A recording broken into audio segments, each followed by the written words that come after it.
Vocês têm olhos, mas não veem, têm ouvidos, mas não ouvem? Ou é o coração de vocês que está bloqueado, endurecido? A cognitividade de vocês que está travada? Não esqueçam o contexto nunca. Então Jesus agora na prática, depois de ter dito, olha, cegueira não é uma coisa que acontece só nos olhos.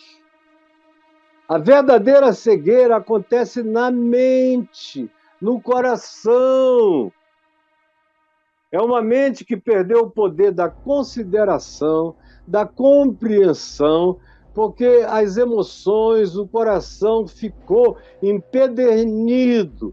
Por isso houve um travamento cognitivo. Os olhos não veem, o ouvido não consegue ouvir, discernir, compreender. Você repete, repete, repete. Quanto mais você explica, mais odiado você é. Esse é o contexto. E no verso 21, Jesus diz: não compreendeis ainda, é a última pergunta, antes de introduzir-se a história desse cego. Não compreendeis ainda, isso está ecoando. Não compreendeis ainda, ainda. Aí vem o homem cego, Jesus tira da multidão, leva para fora da cidade, aplica saliva nos olhos dele e lhe pergunta: vês alguma coisa? Este, o cego, recobrando a vista, a capacidade no globo ocular de ter luz penetrando através do globo ocular, provavelmente o nervo óptico dele foi desbloqueado e a luz entrou. E todos esses fótons foram processados. Mas a mente, o cérebro, que é onde a gente enxerga, a lente, e eu botei uma lente nova nesse olho de cá, há um pouquinho mais de 15 dias, e hoje eu vou lá para marcar a raspagem da catarata desse olho e a outra lente, mas isso é um tratamento da vista. Eu nunca tive problema de visão. Eu tive problema de vista, mas uma vez posta a lente, com esse olho aqui, meu Deus, eu estou lendo tudo com esse olho que ficou bom. Eu estou usando esse óculos para eu poder enxergar com esse daqui, com mais chance, com mais clareza. Então Jesus perguntou: vês alguma coisa? E este, recobrando a vista, recobrando o globo ocular, as lentes, todos os elementos de atrofia, pelo tempo que ele ficara sem usar os olhos, até a musculatura do próprio globo ocular, das pálpebras, de tudo que estava naquele estado de não uso, de atrofia, ele conseguiu abrir e disse algo extraordinário: tu vês alguma coisa? Ele disse a Jesus: vejo os homens, porque como árvores eu os vejo andando. E Jesus ouviu a resposta e viu que o homem tinha tido a recuperação do seu globo ocular, do seu nervo óptico, mas a mente dele não tinha sido curada. Ele não tinha feito sinapses neurais no cérebro para processar a interpretação da invasão de fótons pelas lentes do globo ocular, do nervo ocular. O cérebro não estava com as sinapses feitas para poder enxergar com clareza, com nitidez. Não era uma catarata do lado de fora, era uma catarata cerebral, era uma incapacidade de enxergar e de ter a visão, porque com os olhos Ele recuperou a vista, mas na mente a gente adquire a visão. Quando meu pai ficou cego, porque a pressão dele chegava a 29, e com remédios e remédios e remédios, a pressão dele ficou em 24, muito tempo, e ele acabou cego por causa daquela pressão alta. De um lado, ele, depois de 4 intervenções na retina, ele ficou completamente cego, e no outro olho, onde ele teve um derrame, ele ficou enxergando só no cantinho, 15% de visão periférica. Ele tinha que olhar assim, ou então só lia com uma lente enorme, sempre de lado. De preferência, ele gostava que alguém lesse para ele. Ele lia horas e horas a Bíblia. Problema na vista. E aí, quando correu a notícia de que ele estava cego, um amigo meu me ligou lamentando: Caio, que pena que o teu pai perdeu a visão. Eu falei: não, meu irmão, graças a Deus, ele só perdeu a vista. A visão dele nunca esteve tão boa. Foi só a vista. A visão espiritual nunca esteve mais nítida. Ele nunca viu nada tão bem.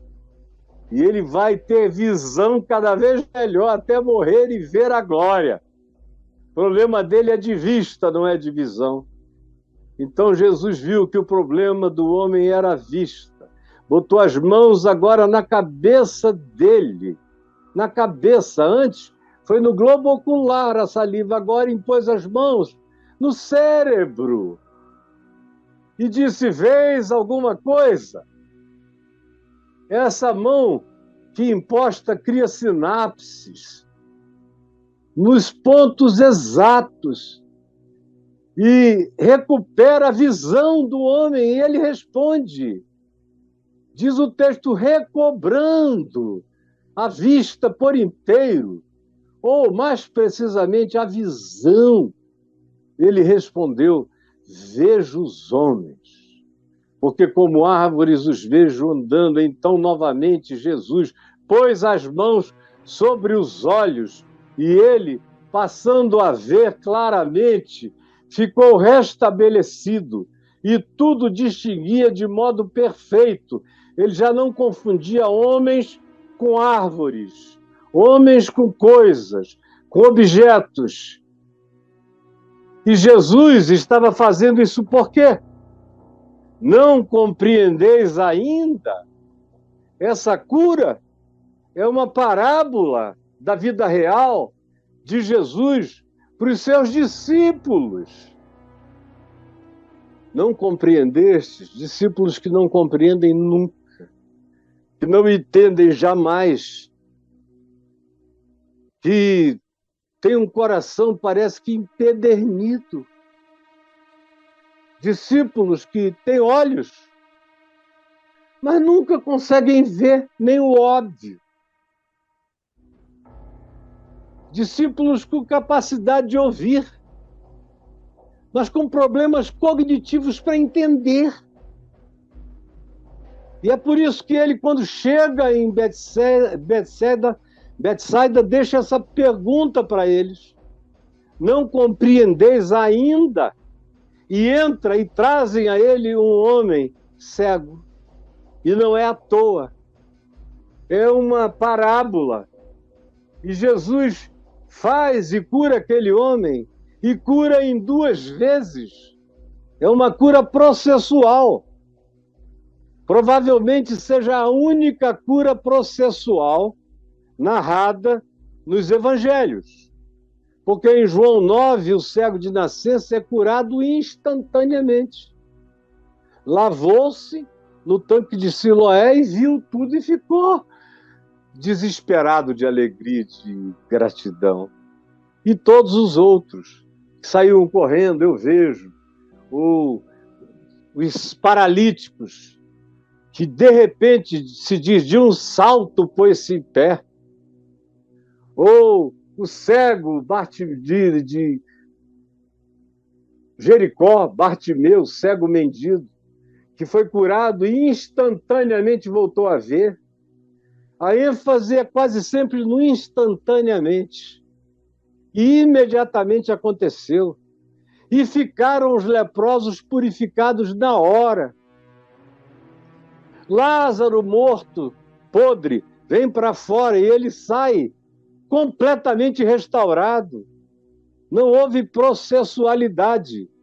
Mas aqui, propositalmente, Jesus abre os olhos desse homem progressivamente, processualmente, porque era uma lição para os discípulos, uma lição para mim, para você, para quem está achando que faz parte do caminho, que ajuda Jesus, que trabalha com Jesus, que serve o pão para Jesus, que recolhe os pães, que tem um privilégio especial, que ouve coisas que a maioria das pessoas não ouvem, mas se acostumaram, que se familiarizaram de tal modo com o poder de Jesus, com os milagres de Jesus, com as palavras de Jesus, com a obviedade da manifestação de Deus em Cristo Jesus, que foram ficando embrutecidos, porque o convívio pode embrutecer. Essa coisa de você, por exemplo, me ouvir aqui todo dia. Eu fico muito feliz, espero que você não vá a lugar nenhum, fique aí. Mas eu espero que você nunca se acostume comigo, nem com a palavra do Evangelho que sai da minha boca.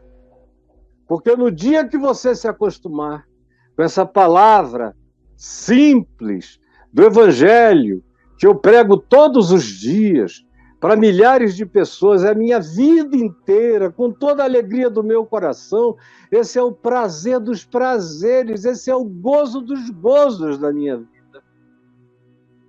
Se você se acostumar com isso, você deixa de crescer com o que eu estou dizendo. Se a minha mulher se acostumar com isso, eu sou mulher do Caio, durmo do lado dele, faço amor com ele, ela começa a perder na mesma hora, porque tem um monte de coisas que, se ela não me ouvir todo dia também, eu não saio daqui com vontade de pregar para ela. Eu vou sair daqui hoje correndo para ir ao médico, só vou vê-la à noite. E provavelmente a gente vai conversar sobre muitas coisas. Mas se ela não assistir o Papo de Graça, provavelmente sejam tantas as coisas que a gente conversa que eu não venha nem a dizer o que eu falei para vocês hoje aqui. E ela, se não assistir, se não procurar, pode ir ficando para trás, ficando atrasada em relação a muita gente que está crescendo todo dia.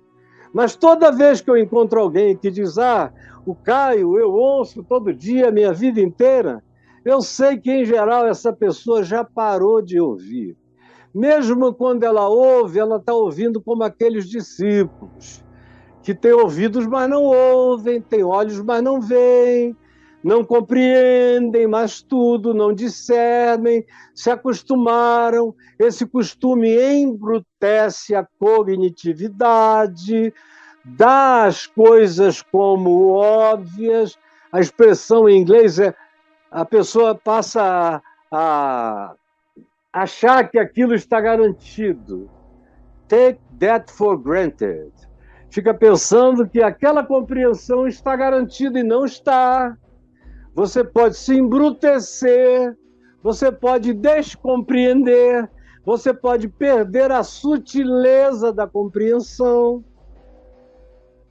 E foi o que Jesus ensinou àqueles discípulos que estavam com ele ali, dizendo a eles: olha, me digam, me respondam, o que está acontecendo com vocês? Que empobrecimento, que coisa estranha é essa que tomou conta da alma de vocês, do entendimento? Não se acostumem comigo, senão vocês vão perder a visão da vida. Vocês não serão mais cegos, mas vocês não terão a visão do Evangelho. a nitidez da compreensão. Vocês vão confundir gente com árvore.